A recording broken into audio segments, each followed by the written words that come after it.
De ce? De nu. E bine, lasă-o.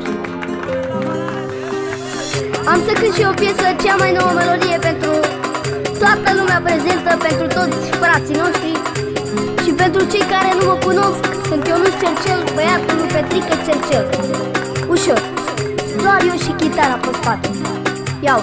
Da dum la dum la da, da dum la dum la da, da dum la dum la da, ma de România. Da dum la dum la da, da dum la dum la da, da dum la dum la da, ma de România. Chiar dacă ești moldovean, ardelean sau țigan, suntem ma de romanii, iali, iali, iali. Chiar dacă ești moldovean, ardelean sau oltean, suntem ma de romanii, iali, iali, iali. Da dum la dum la da, da dum la dum la da, da dum la da, ma de România.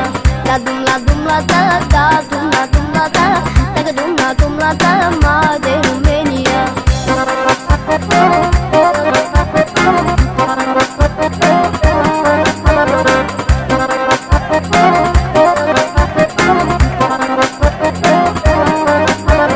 Nu contează cine ești sau ce limbă vorbești, asta e țara ta, România. Nu contează cine ești sau ce limbă vorbești, asta e țara ta, România. Solo, ia uși cea mai nouă, ai cu moldoveanu, cu ardeleanu, bucureșteanu, haide să țiganu, și cu olteanu, cu moldoveanu, cu ardeleanu. Da, da, da, da.